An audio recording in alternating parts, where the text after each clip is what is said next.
Ladies and gentlemen, thanks so much for tuning into The Scoop. I'm your host, Frank Chaparro, Director of Special Projects at The Block.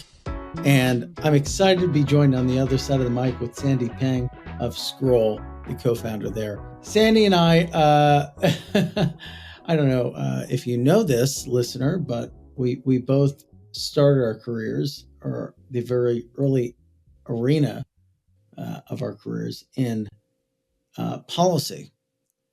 My first job was at the United Nations. I've never talked about that on the show. Really? Wow. I never have talked about that on the show.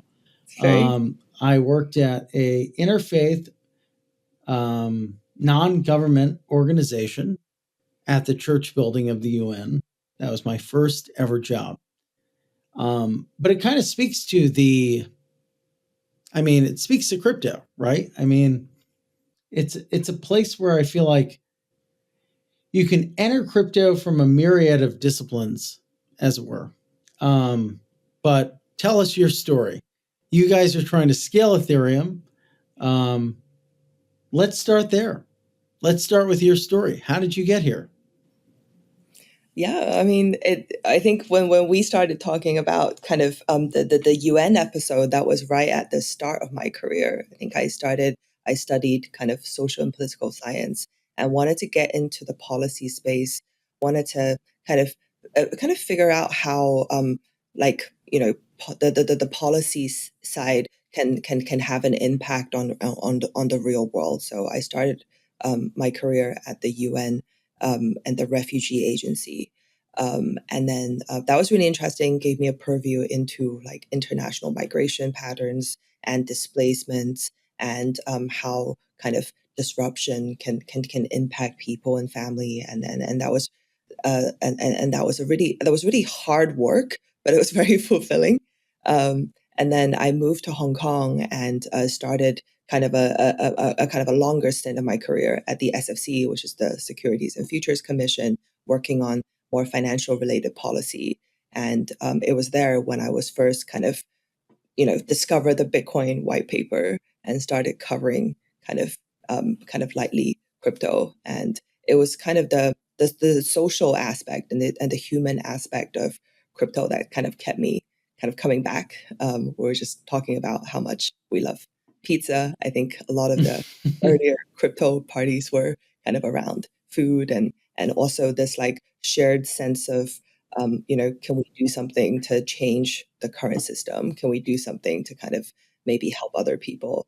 And I think you were saying, Frank, how, I think doing what you do, like focusing on the people aspect of this industry is super important. It just sheds lights on like, who are these people who are spending their lives and then time on this crazy industry and, fighting different aspects of the world, whether it's like policy or like arguing with like, convention consensus on how things should be.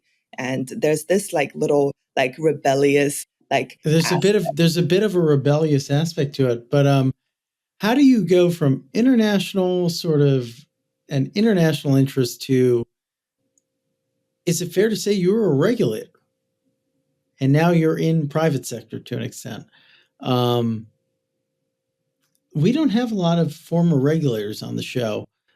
Walk us through that perspective. Like, tell me a little bit about your background. You have sorry, not to overstep, but you have such a diverse background, starting as a regulator, then moving on into investments, and then being fully immersed into the crypto world as a builder. I don't even know where to begin, to be honest, because we don't have a lot of folks like you on the show. So, how do you view yourself? And obviously, I think most crypto people, when they think about what holds crypto back, if they were to use one word, they would say regulation. And we have a former regulator on the show, so maybe weave in walk us through your background and weave in how maybe we can view former regulators and regulators alike as net positive. Yeah, no, I think I'm definitely seeing more and more former regulators entering the private sector, particularly in the US. I've met a few very smart and very excellent regulators who are now a part of this industry, which is a fantastic move. And I think the I think one misconception people in the crypto core industry have about regulators is that regulators seem scary and they are, serious people. And to some extent, that is true. But the seriousness comes from this intent to protect retail investors. The idea Hmm. that moms and pops and people who don't know what they're doing or shouldn't have anything to do with, meme coin or deep tech or ZK or whatever, like there needs to be like correct disclosure. And you need to kind of, tell people, like, package things on the tin. It's the same as like food regulators or like health regulators. The idea is the same. Like you can't, you need to disclose properly, and and then you need to make sure that people don't get hurt as a part of the process. And it's really exist as a function fundamentally to safeguard the industry and make sure it can grow in a way where the good actors can kind of steadily kind of come out. And so and it's kind of like a curing process to make sure the bad actors Mm. are cured, and the good actors can continue to thrive. And so I think that is one thing. But obviously, I think the increasing complexity of crypto regulation has become a hurdle for entrepreneurs who doesn't understand this dynamic. And so I think that is hopefully in principle that is unnecessary. But if there's anything that the industry as a whole can do to make sure that this um, really really heavy, like particularly in the US, like this like regulatory overhead does not curtail like innovation. So Well, there's it's a balance. But back to like it, my background. Yes, let's talk about me. Yeah, no. I think every step of my career move have mainly been like driven by like kind of interest and curiosity, and then and then just kind of learning with a group of friends, and and to me that is kind of what's led me to essentially every major move. it makes sense. I mean, it's just so interesting, right? Because I asked the question stating the extent to which um, regulation is a headwind for crypto, but scaling is also a headwind, not just for crypto, but for Ethereum specifically, potentially. And you kind of are sitting at that intersection, um, which is super cool. I mean, I'm sure there's no boring day that goes by for you. Um, what do you think is the biggest headwind? Is it the extent to which we can scale this technology, or the extent to which regulators stand in the way of this technology? Um, I think the minute I started working on scaling solutions is the day when I kind of fundamentally realized how early we still are as a space, compared to any kind of internet level standards of kind of infrastructure provision. We're still sort of at the very early kind of snake level of a Nokia kind of equivalent. And so there's a very very long way to go. And I think that in terms of like broader adoption and how hard it is, the user experience of how hard it is for someone to be on chain and live a part of their life on chain, there are still a lot of blockers to be resolved. So so first of all, this is like a super early and nascent industry. And the more time I spend here, the more in the scaling space, the more I believe that only savvy and also relatively professional players exist right now within the space. And then the second, and also very curious early movers. So it's you're either a very curious early mover in terms of all things technology, or you're someone who's relatively savvy and sophisticated. Just because the amount of hurdle for onboarding and all the scaling bottlenecks that exist currently in the space just doesn't allow somebody who is super retail to exist yet. That's my opinion. The where the regulators come in is where a number of these kind of creative applications and protocols are touching the core of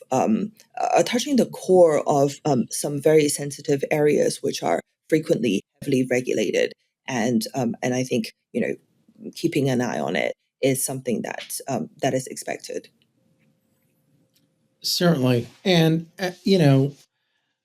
when it's been a while since we had a conversation about scaling on this show. There's obviously many different camps, whether it's ZK is the way to go, or roll ups, or whatever have you. How do you parse through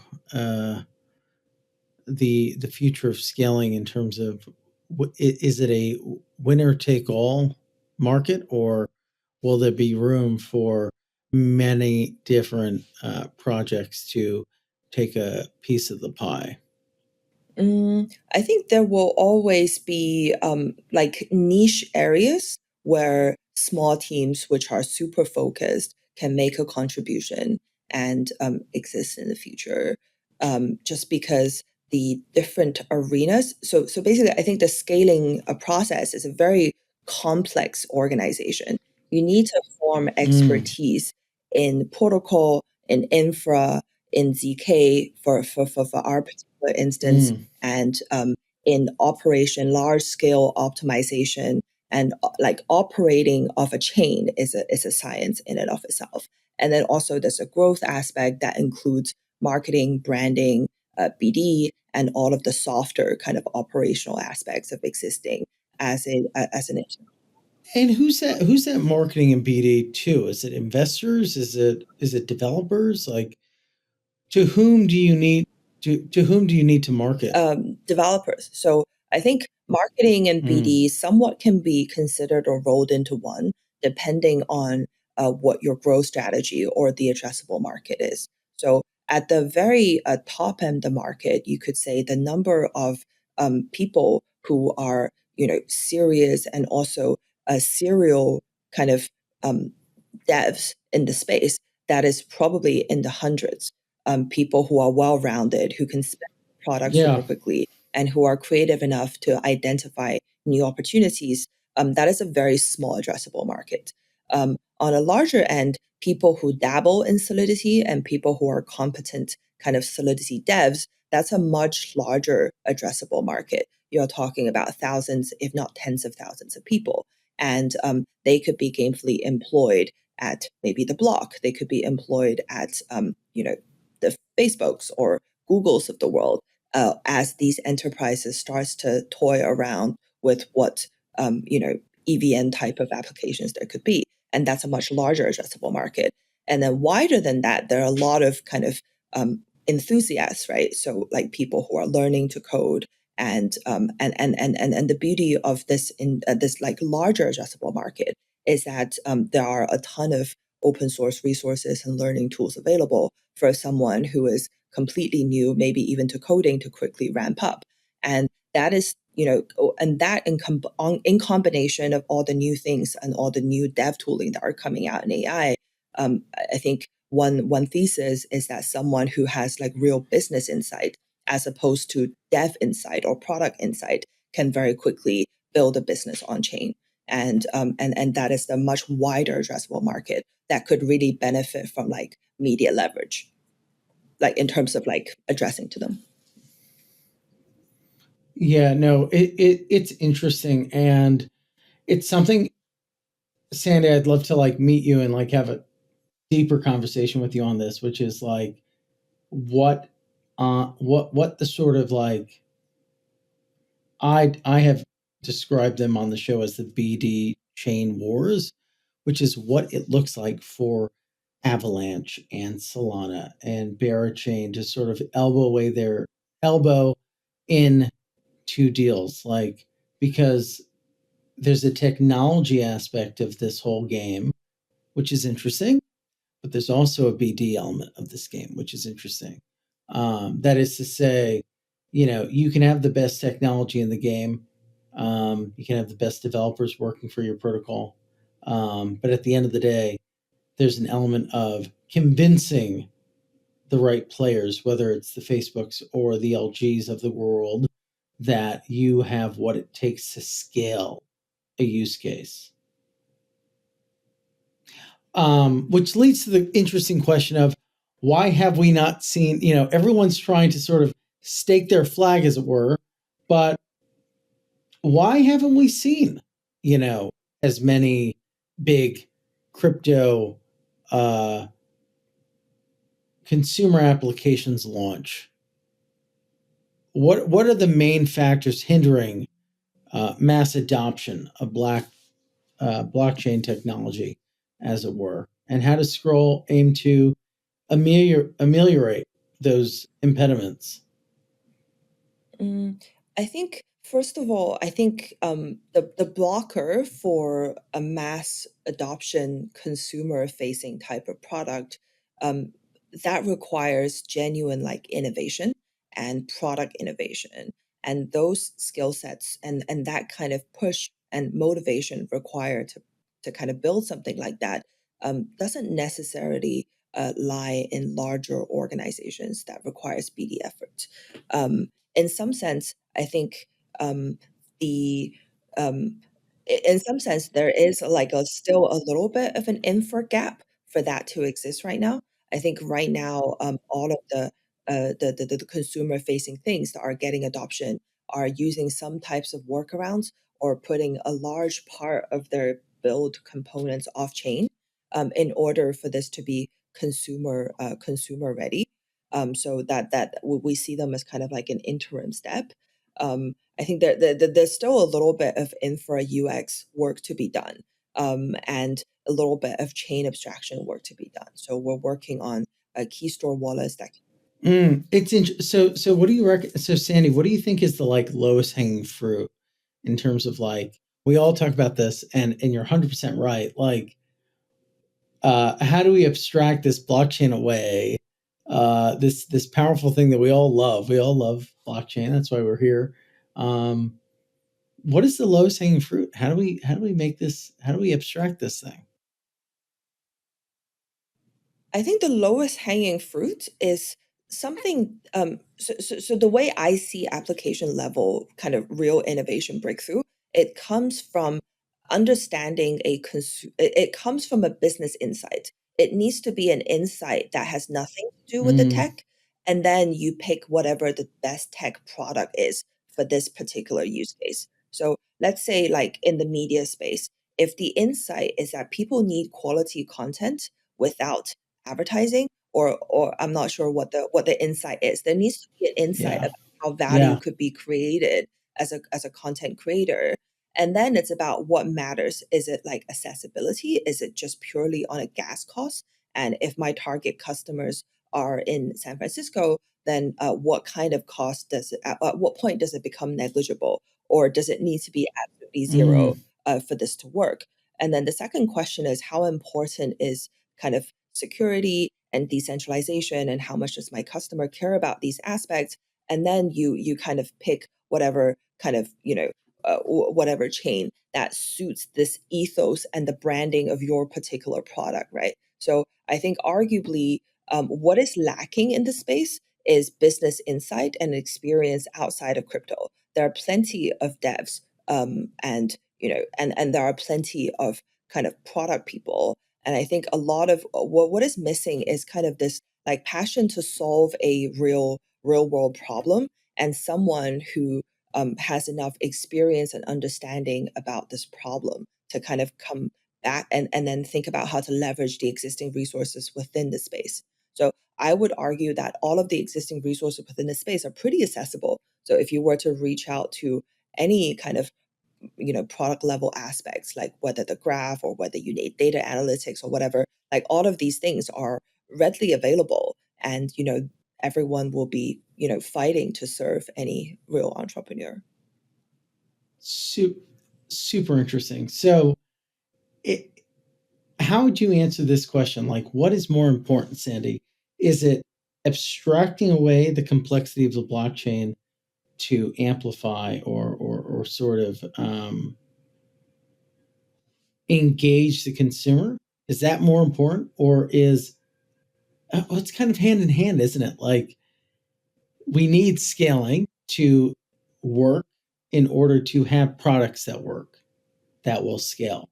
So, like, I'm almost thinking is it more important to have a more scalable blockchain, or is it more important to have a blockchain that you don't know is a blockchain? But it's kind of a chicken and egg, isn't it? Like, because if you had a scale, if you had a blockchain network that was super abstracted and scalable, or rather that was super abstracted and people wanted to use it, but it wasn't scalable, you're kind of stuck. And at the same time, if you have a blockchain that's super scalable, but when people use it, they know it's a blockchain, you're also stuck. So which one, where would you want to be stuck, I guess? Does that make sense? Is that a question you think about? Mm, I'm not sure if I understand the question. Let me rephrase it, right? Are you trying to ask, like, is it better to be stuck on a technical aspect or better to be stuck on a kind of like a use case aspect? I Not guess sure the if I question. understand. I guess the question is. I guess less so. Would you rather be stuck in X or Z? Would you rather, or where are we stuck as you view it? Are we stuck in a product UX perspective more so, or are we more Right. so stuck on a Yeah. scalability Yeah. Yeah. technical Yeah. aspect? It's a pendulum and it swings from one end to the other every few years. I would say when we started Scroll, that was the DeFi summer. There was a ton of like application level innovation that were truly kind of mind blowing and never seen anything like it before. And that was when the infra clearly wasn't ready. Gas fee was $10. Sometimes I pay like $100 to like participate in something that I'm really keen on. And but now I think we've gone exactly, well, the pendulum has swung the other way, where a block space has become like negligible. So we're talking about like 110 Gwei in terms of like gas fees, which no one in America counts like that many zeros after the point. And essentially it's the cost has become effectively negligible for most people in the developed world for block space. And what is lacking is the next level of like application level innovation to kind of drive use case for these block space. um, I think last time I've seen something like super like you know like super like consumer ready to break out of crypto was what most people consider slightly whatever like the last time some I've seen people outside of crypto get really excited about product was Stepn, and that was like a good few years ago. Sandy, you're speaking my language. I mean, 100%. What do you think Stephen was able to capture in the bottle? Yeah, I mean, in that cycle, it was the use case example of any conversation you probably had, anyone listening had with their non crypto friends was, do you want to know what a consumer app could look like on crypto? Look at Stepin. Um, so, what did they master there? Did they master the UX or did they master the scaling? Because they use Solana, which is obviously a bit more scalable. I think the application level innovations. It's also a very like you need a basket of very well rounded skill sets in order to drive application level innovation, and that is a very different basket of skill sets from like infra build out, right? So for an Yeah. application, you need to understand UI UX, consumer mindset, product and product growth, product marketing, and also find it's much more like user centric and much more about kind of what it's much more about kind of interaction focused. So what Stepn in my mind had been able to do was I think of it as an RWA project. It's taking something that is very offline, such as your data, and then be able to track it and kind of accurately move it on chain, in the same way that a lot of RW projects are trying to make put US Treasury bills on chain. This is putting your data on chain. And the question is like, how do you make that sustainable? That's a slightly different question. but the onboarding part was incredibly addictive and interesting. And they connected NFTs to the situation, which is always Yeah. fun.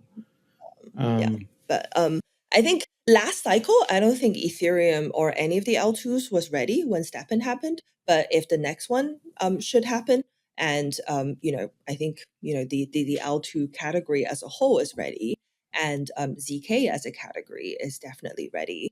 And I think what is really exciting was that a few years ago, at least like last cycle, most people thought that ZK scaling was at least 5 to 10 years away. But within the blink of an eye, so within the space of 2 to 3 years, now it's accessible, and two, it's super affordable, and three, it's gonna get even. What changed, Sandy? I mean, I think obviously scroll significantly, at least my understanding is, reduces transaction fees for transacting off of the Ethereum base layer. Um, what was that? What was that sort of breakthrough moment for ZK relative to optimistic rollups? I think the adoption and development of technology does accelerate over time. It's just always at a speed that most people don't anticipate when it's measured in Mm. years. And also it's about how quickly we're adopting as an industry to like tap into like a global coordination capabilities. So if you were scaling an org in a way where you're focused in one city or one region, then it's hard to amass the expertise. But now, organizations such as Scroll can tap into a global talent market. So we built an org that have people in 30 different cities and 20 plus different countries. And these things just means like a much wider talent, like a much larger talent pool that you could tap into. And then the second thing is just building that kind of, I think the culture of a crypto org has become can be so strong that you can kind of motivate everyone to move in the same direction very quickly and also very efficiently.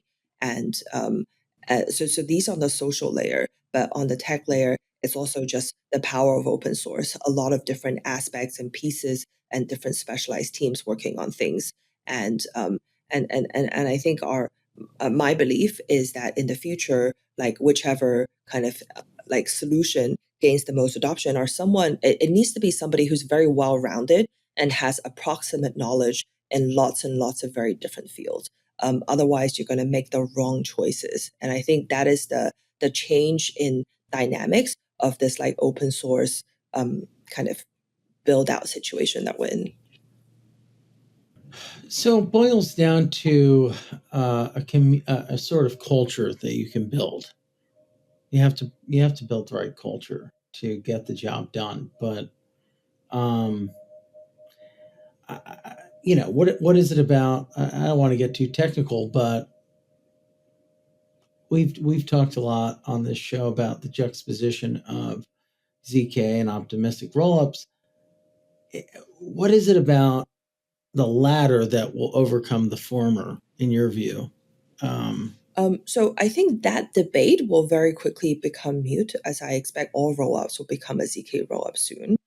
Um, I think it's widely recognized that this is the future, and I don't think there's that much debate around like what is for the future anymore. And very soon, there won't be any more debate about whether ZK is ready or not. And what yeah, and so going back to your previous answer, like you think that became mute from the sort of tenacity, the caliber of the people involved, or was there a technical breakthrough that was noteworthy? I think there are lots and lots of incremental breakthroughs.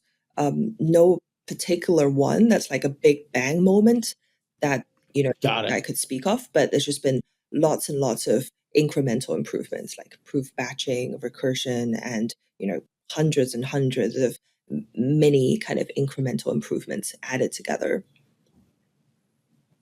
So what does this mean for Scroll? If we think about Scroll's growth in 2024 and what you're expecting in 2025, walk us through it. What has been noteworthy for listeners?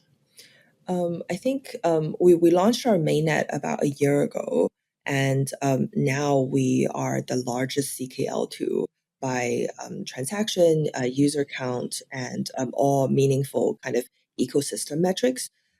Part of the key learning of the last few years is that we think the team that will, or the ecosystem that will win, is probably one that is the most well-rounded. You need to have approximate knowledge and expertise in lots and lots of different fields. And that way you can coordinate and also collaborate with the best talents. So part of it is judgment, and part of it is like, ability to know where the furnitures are in a completely new field very, very quickly.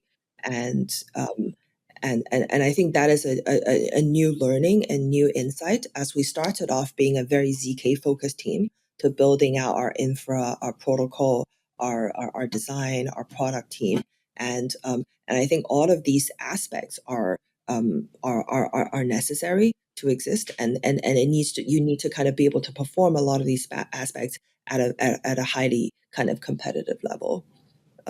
Yeah, but what is to come? And you, I think. Sorry. I mean, you have. I think building a team is one of the more important aspects of it, and you have a great team, whether it's Raza or Tog Rule, your senior researcher, and then of course you coming to the team with expertise vis-a-vis Hong Kong Securities Exchange, or excuse me, the Hong Kong Securities regime, as it were, and Futures Commission. Um, Part of it just boils down to that. I know any listener is going to understand the extent to which just having good people at your flank is what makes a difference. Yeah, absolutely. I think we're very proud of the team that we've built, and the diversity of opinions and expertise around, and I think building a culture where different characters and could thrive and really enjoy Yeah. their work here is really important. It hasn't really been easy because a lot of the different dimensions of the work are so different, and it's hard to kind of measure success and also communicate standards across different kind of expertise and domains. But when we can get it together, it's absolutely magic. Um, I think one thing that I'm really looking forward to building out with the team is finding kind of entrepreneurs with real operating and also business insights to apply a lot of the technologies that we've built. I think we're at a stage where it's the ZK EVM we built is very product ready. It has very high standards in terms of uptime, reliability, and we've proven to support a lot of different projects. So we have over 100 projects that are live and existing on Scroll, and some of them have hundreds of millions of TVL, and that is kind of something that we're very proud of having kind of been able to support as a new chain. How much have you guys raised at this point? We raised about 80 mil, I believe. Got it. So it gives you a bit of a war chest to at least, you know, attempt to achieve some of these very lofty Yeah, goals. I mean, I think once you've achieved a certain level of a race, then it doesn't matter whether it's 100 or 80 after a certain point. And I think most of it is how that capital can be applied, and how efficient use of these capitals are. And we're very kind of being slightly more coming from a slightly more TradFi background. We're constantly very conscious of the ROI of the incentives that we apply. So walk us through the next 6 months for Scroll. What are you most excited about? What should listeners be paying attention to? Over the next 6 months, I think we're very excited to get to a stage where we're going to be cost competitive versus other roll-ups. And that's when the factors such as decentralization and security and instant finality will start to play out. And you know, as I said repeatedly, we're looking to kind of support and also build out a few businesses where we think there is real value add where this technology apply to kind of enhance an existing business model. And where can folks learn more if they're interested? Where do they go? Where do we send them to? Well, I think our website is a good start, scroll.io. That is where we keep all of our orgs and all of our docs. And I think podcasts like this, where we share our latest thinking, and also I think where our team, Raza, Toggle, and myself, were always available on LinkedIn and Twitter. Roz is pretty great. Let's be honest. Yeah, he brings He's the not cool bad. factor to the team. It's okay. Crypto is meant for lame people like us, Sandy. Let's be honest. Enough. What would they do without us? Thank you so much.